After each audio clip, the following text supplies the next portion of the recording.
Pakistan has been hit by the worst flooding in decades. Monsoon rainfall estimated to be 10 times more severe than usual.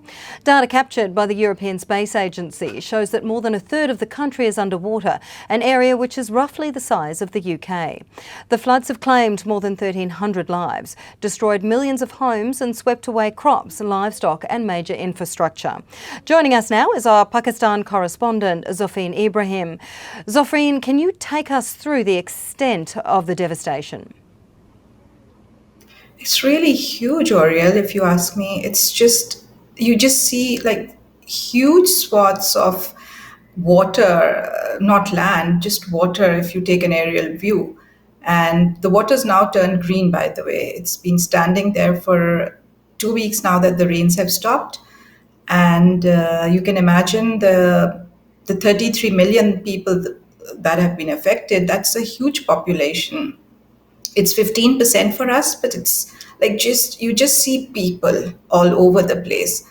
And it's if you compare it to the 2005 earthquake in the north, and then the 2010 floods that happened, which were called the super floods, and those were nothing compared to the devastation now or the damage that these torrential rains have caused. Those were the riverine floods, and this was the floods caused by the rains, the monsoon rains that hit us so hard. Now, So ZOFEEN, it's terrible. the country is, of course, already suffering after the COVID pandemic and spike in food prices. Can Pakistan now cope with this level of damage? It can't. It can't do it on its own. No, it can't.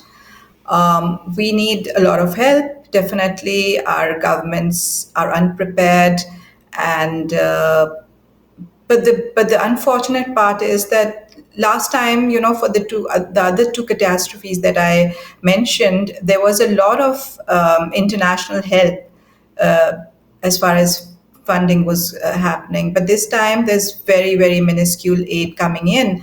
And we do understand that even other countries domestically, they're going through a lot of crisis. We have the aftershocks of the pandemic, and then the Russian and the Ukraine war is also happening. So it's not going to be easy for others to fund us, but we can't do it on our own, definitely. How long is it likely to take to recover?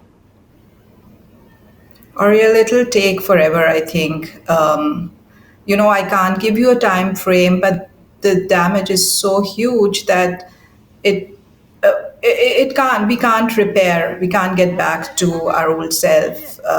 So I think in weeks to come, people will start moving in once the water dries up. After that, it may take months and months of repair work for the government. We need to fix our health services.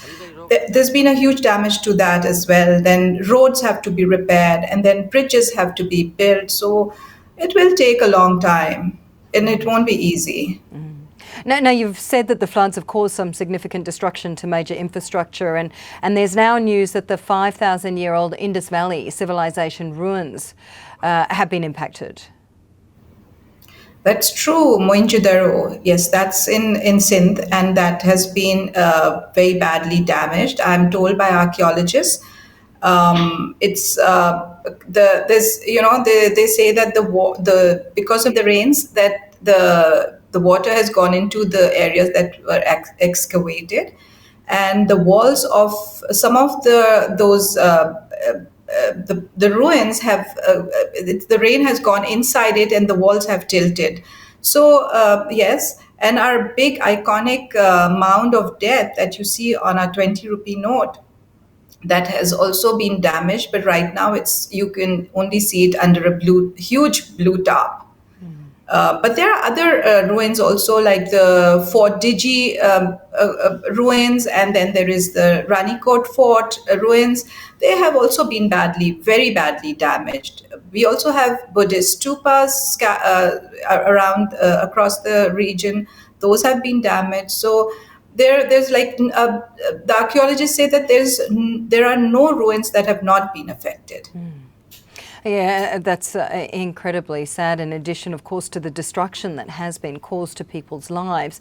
What is the science saying here, Zopheen, when you speak to scientists on the ground there in Pakistan? Is this being blamed on climate change? It is, absolutely. They're very clear that it is climate change. It's just that it's been exacerbated by, us flouting, our people flouting and defying certain laws that are infrastructural. So that has exacerbated, but there's no doubt that the catastrophe is not caused by climate change. It is, and earlier this year we also had heat waves. So, scientists have tried to find linkages with the heat waves, which had caused a lot of low pressure in this part of the country, the south. We usually have monsoons. We have monsoons every year, but they happen in the north. This time, the force has been huge. There's been extreme rain and a lot of rain, a lot of water, and that has kind of overflowed our rivers and our tributaries.